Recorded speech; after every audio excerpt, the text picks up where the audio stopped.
to In the Dugout, a new online discussion forum by the Rhode Island Center for Freedom and Prosperity. And we'll be talking about topics of importance to Rhode Island families and businesses. I'm Mike Stenhouse, and I'll be your host. The format of In the Dugout is reminiscent to my days as a former pro baseball player, when a few of the guys would gather in the dugout before a game for a casual discussion about life. Similarly, I'll be inviting guys and gals to join me in the dugout. Some from our team, some from the other team with different points of view. So our lineup today features Chris Horner, who is about to join me in the dugout. So as we're bringing Chris on, let me tell you a little bit about him.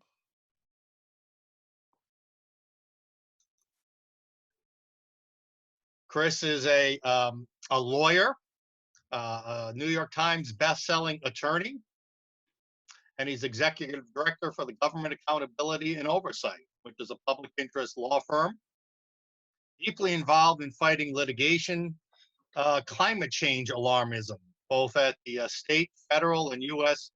Supreme Court levels. And I see we're having a little technical. Are we, Chris? Are you there? I'm here. Oh, there you are. You weren't showing up on my screen. Well, welcome to the show, Chris. All right, good seeing you. You too. All right, now, as a tradition here, on In the Dugout, we all wear our favorite baseball caps. Today, I got my Harvard Crimson. I'm a former member of the Crimson Running Dogs. Chris, what do you got today for your favorite cap? Well, I told you I only wear the colors of the St. Louis Cardinals, but I've got as a backup because I can't find it. I think one of my kids has my cards at Washington University, the Harvard of St. Louis. So I'll see you, Harvard, and not quite raise you. All right. Don't want to wear it, though, huh? No wearing it today? I've got to go somewhere right after this. Okay. You had head, Mike. I had you had All head. right, let's play ball then. All right. So, hey, listen, despite the coronavirus and the upheaval to our lives, you know, life does go on, and so do the courts, Chris, right? Over the past month or so, your group and a number of others, you and have written posts about what appears to be a stunning admission at a New York meeting of climate alarmists, an admission by a Rhode Island government official about a lawsuit filed by our state. Give us a little background on the lawsuit and what the notes from that meeting tell us. Okay, so your state's attorney general filed in parents patriae for the citizens of Rhode Island who cannot protect themselves under this theory, and the AG is coming into the court to protect you from catastrophic man-made global warming caused by oil and gas companies, according to the complaint. And so the state seeks a lot of money, as this epidemic of lawsuits all do. And there have been suggestions by parties, including, as we note in our brief, the Chamber of Commerce, that maybe this is part of a pattern of governmental entities seeking to fill gaps in their budgets. Well, there was a meeting in July. Just maybe. Maybe. The cynic might believe that, but there was a meeting in July at the Rockefeller Mansion in Pocantico, it's called, with chiefs of staff and cabinet level officials from 15 states, from Maine over to Hawaii. And it was about advancing the climate agenda. These were governors and executive branch officials, not 15 states. Law enforcement. 15 states, and again, from Maine down to Hawaii. And there was the Rhode Island representative, director of the Department of Environmental Management, Janet Coit.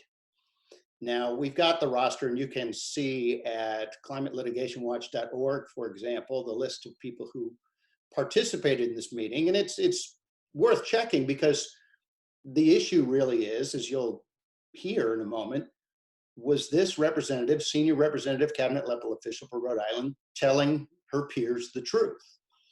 Because in the notes, and the notes are striking, I've got a couple of pieces up at Real Clear Energy. Craig Richardson has a follow-up after we dropped. Yeah, we're going to show those notes in a second.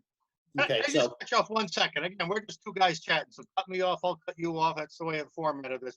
The backdrop here is Rhode Island Senator Sheldon Whitehouse for years has been talking on the Senate floor and publicly that these big oil companies should be sued, and we should have a strategy to sue them, right? And as well as groups like yours and the Heritage Foundation, maybe even groups like ours who disagree. So that's the backdrop, right? For years, they've been thinking about how they can extract money, right? Right, but he also Remember the famous clip, infamous, I would say, of him asking then Attorney General Loretta Lynch, have you looked into pursuing our political opponents of this agenda under the Right. Racketeer Influence and Corrupt Organization, or RICO law? And she said, Political yes, it's been opponents. discussed. So there's really nothing, apparently, that's out of bounds, right? And your state, I don't know what it is about Rhode Island, but your two senators joined with Senator Ed Markey from Massachusetts Ed Mackey. to file a friend of the court brief in this now First Circuit, U.S. Court of Appeals for the First Circuit case in which the state is suing energy companies. So they actually did follow White House's urging, and they did file a suit, right? They did, Yeah. and they're the only state. So Only state. enclaves like San Francisco, Oakland, and Boulder have filed similar suits. Rhode Island is the only state to do so. And it stood out enough that at this meeting we were discussing at the Rockefeller Mansion in July, where they're discussing how to advance the climate agenda. These are governors talking about all the things they want to spend money on and how do they get the money. So in that context, the director of Rhode Island's Department of Environmental Management offers to her peers that Rhode Island is suing Big Oil, as she says in the notes. Now, we have two sets of notes. These were obtained by the transparency group Energy Policy Advocates, or EPA, under state freedom of information laws. And these, by the way, these are, as we note in our brief, you need to read this.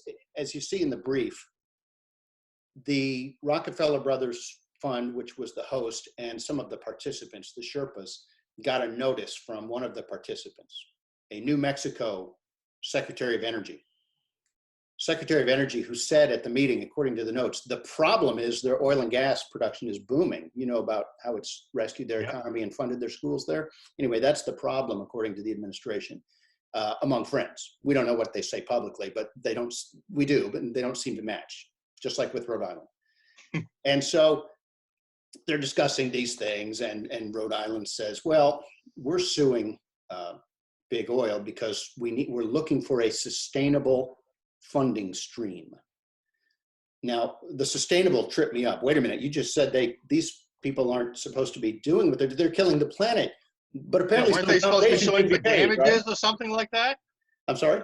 Weren't they supposed to be suing for damages?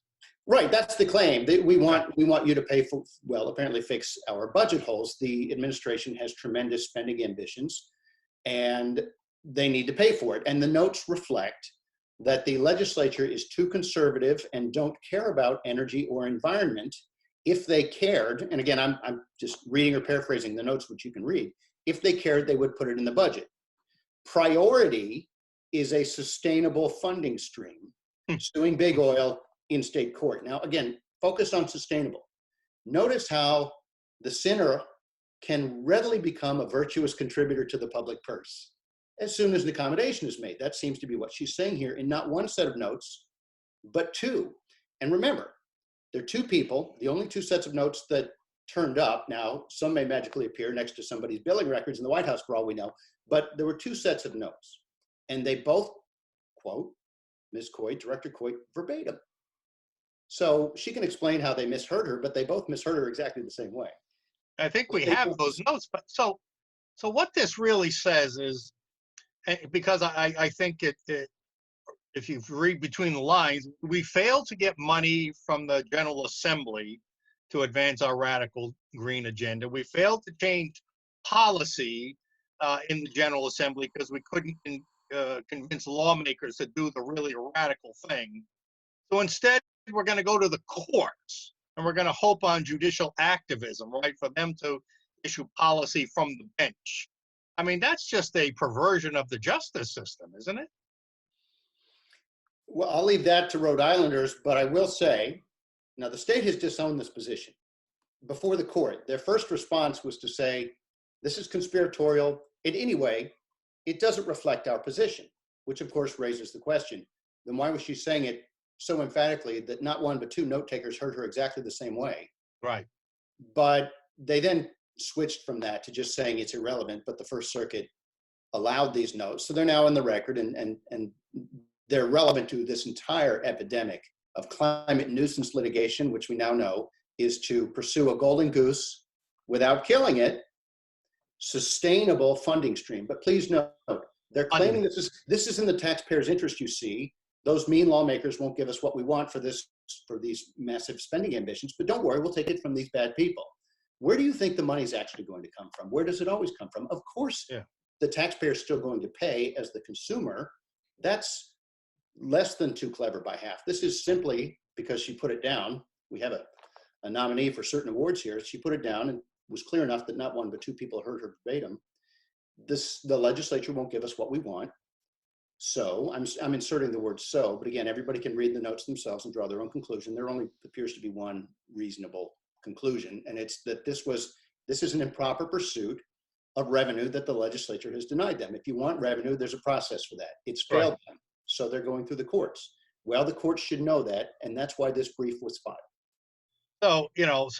So at the larger level, we know with the publicity of the Green New Deal and everything else like that the left is desperate for money, and it seems like they don't really care whether they get it from, whether they get it from taxpayers, whether they get it from ratepayers. Of course, in Rhode Island, we have the Deepwater Wind Project, which is a big offshore wind that's providing energy at a much higher cost than we can get elsewhere. So ratepayers are paying for it, and now they want to sue companies who disagree with them politically or who produce energy for a source of funding. So it really seems like, what's coming next? Seems like they're not going to stop at anything to get money to fund this green agenda. Can we expect more of this kind of nonsense in the courts? You have to, because the amounts of money they're seeking, not just here, are staggering.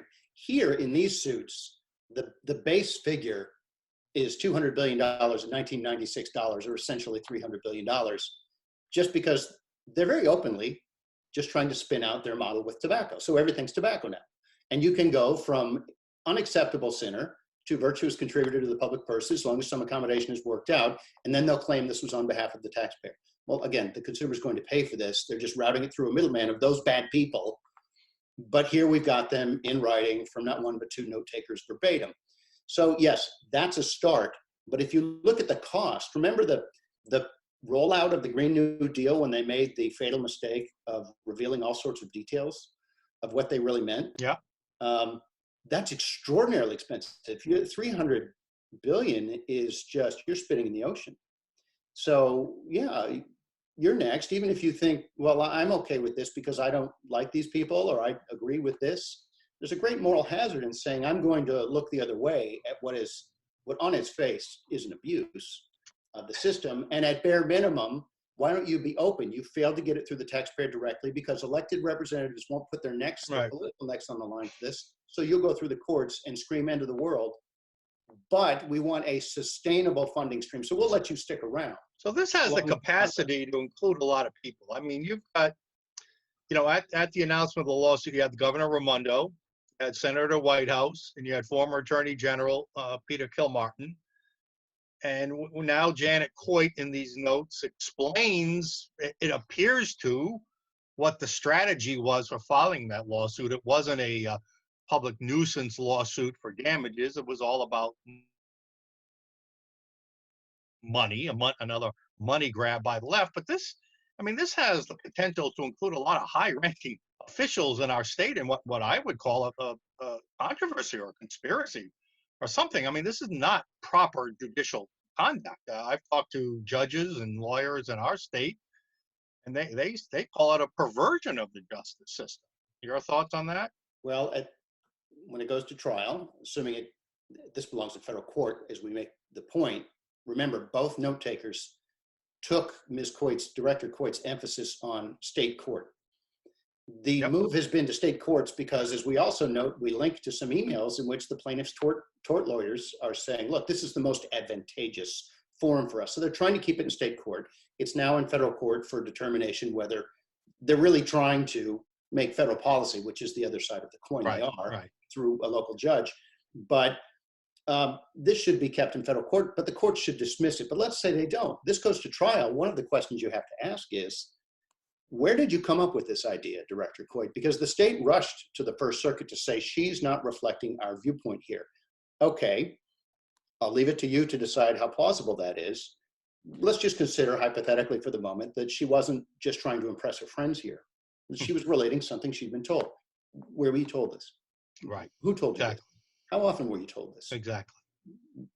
Did- Was this part of the rationale, the faux rationale behind the lawsuit in the first place? Right. Those are questions that need to be asked, because she's saying one thing publicly and in the lawsuit, and she told her colleagues quite another thing. So I think we're going to need to look into that. Can I say something real quickly, Mike? Yeah, Because sure. consistent with your point, something came up in the California litigation, and it's in court in Texas and elsewhere now. The same people who are suing everybody who might have a deep pocket to underwrite their spending ambitions, saying that the end of the world and you caused it and so on, and in just over the horizon. Then they sold debt, okay? They issued debt at the same time, and they told investors, I don't see anything coming. So the question again, which time are you lying, has come up, and has come up in court. And some of the defendants made a very good point of this. And some of the judges had pointed out other hypocrisy. I noticed that these plaintiffs consume an awful lot of this energy that they say when other people use it is killing the planet. Curious about that. So these ambulances you run on unicorn burps and so on. But also they're issuing debt claiming one thing, and then they're filing lawsuits claiming another. This seems to be another in a series of saying one thing to your friends at the Rockefeller Mansion, taken down by not one but two independent note takers who heard you verbatim. Yep. One telling the court another, because again, they rushed to the court and said, this doesn't represent our position.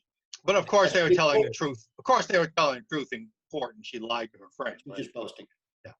All right. Before we get to my final question, let me just make note that the memorandum you filed as an amicus brief with the First Circuit Federal Court, there's another argument going on here. You alluded to it earlier. Where should this lawsuit be held? In federal court or state court? Of course, the state wants it in federal court. The state wants it in state court, where they feel the state court might be a little more friendly and biased towards them. And of course, federally, similar lawsuits by counties and cities have been regularly shot down. So they're trying to keep it out. So you filed this brief as evidence of kind of state bias and why it shouldn't be in state court, right? So there's a fear of state bias, which is a legitimate fear recognized in the law, and we walk through that, and that's why you can remove cases to federal court. And on the other side of that is there's a hope for state bias. And we respectfully suggest that that's what's at play here, because, and we link to numerous other emails from the plaintiff's tort lawyer team. And you'll see that they have a team that goes around, non-lawyers, but local lobbyists are recruiting governmental entities to sue all these people. They're trying to get some critical mass, I suspect, so everybody finally cries uncle. It's the old, you know what it's going to cost you to defend this. Why don't we work something out and develop our, I think the phrase is sustainable funding stream. So we pointed out that they're recruiting governmental entities and saying it's most advantageous to us to get this in state court. Whatever that means, they can tell you. But they seem to think it belongs in state court, though clearly this is part of it. Again, you don't have to, there are several things that are improper with this, not just raising revenue after the democratic process has denied you, then you decide to do this. But there's also the idea that you're trying to, one of the plaintiff's tort lawyers who invented this line of business gave an interview to The Nation saying, well, I've been hearing that legislation, federal legislation, cap and trade and so on is coming for 10 years and it hasn't happened, so we'll go to court. Okay, that's a nice confession he then denied later. Okay, well, which time is the truth? Same thing, right? And then, of course, they're trying to make federal policy, as that alludes. Yep. And you don't do that in a local court. In fact, we have another branch of government for that. And it's not this. But this level, this push needs to be adjudicated in the federal courts for the various reasons. And it needs to be dismissed for those reasons. And it's quite clear in the public records we've obtained and shown the court and have made available that they think their chance is in state court. All right, let's move on to, I'll just make a comment here, then one last question, Chris. These are the kind of tactics we've seen for years. Our followers here know about the whole Agenda 21 thing with the Department of HUD, and we had a thing called Roadmap Rhode Island, which was a carbon copy of what HUD was pushing down to the states to follow Agenda 21. And we've known for a decade that the left has been using the courts to advance their agenda. And these are the left. When I say the left, I'm talking about activist groups. But to see a government official, high-ranking government official, potentially use this same, in this case, dishonesty and try to use the court system to advance their agenda. It just doesn't sit well with me. All right, last question is on the issue of modeling. You have been fighting the climate change alarmists for decades. You're aware of all the questions about their climate models. A little fear mongering. Is the same thing going on here with the COVID-19 models? Are we creating fear mongering? Are we creating bad public policy based on bad modeling? Do you have a thought on that, Chris? Well, I think there are a lot of lessons to be learned here, reminders about the perils of creating policy on the basis of computer model projections. There's a tremendous incentive for policymakers to, you can call it the precautionary principle, but it's just in case. And so what would I rather be accused of later, just in case? We're now seeing in really, it's just stage one of what they're demanding through the climate agenda. Okay, they're openly, I read a piece in an environmental trade publication today. Well, this wouldn't get us anywhere near where we need to go. We're talking about after this economic debacle of this year, we'll still only reduce emissions 5%, and we need to go down, dramatically to Little House on the Prairie level. So you can see that this sort of pain just simply isn't enough. So this is a test run, and there are many people on their side acknowledging this, openly quoted. This is a test run, proving that you can dramatically change your lifestyle. Now, many people are being terribly hit. Okay, there's no word. A test run or an end run? You could say it's a test run for an end run, because what you're talking about is this privation by state order. Okay, you can't do this, you can't do that. But they want to put it in law. In fact, they're using the courts now because the democratic process, well, you saw the blowback to the Green New Deal, okay? They're not going to get this through Congress. Barring a wave election for Speaker Pelosi, like the likes of which you've never seen, I don't know how they get this through Congress. It's through the courts. So, but you're talking about tremendous suffering, and it's the Green New Deal through the courts. Wow. Through the courts, yeah. Wow. And maybe we can talk about that later. I can't quite yet now, but they are planning to do that. Wow, and we will have you back. All right, Chris. I see the manager's calling out for a little batting practice. Time to get ready for the game. It was good to chat with you in the dugout. Thank you for being our guest. Good luck with all your work. We've seen you on the news and radio and the posts and read your blogs. Great stuff. Thank you. And I'm sorry that Rhode Island is leading the vanguard on this judicial perversion, I'm going to call it that, and run around the General Assembly and the democratic legislative process. But that's what we've come to expect in Rhode Island. Chris Horner, thank you for being in the dugout. Thanks, Mike. Okay, and everybody, we'll be back with our next episode very soon. Good day.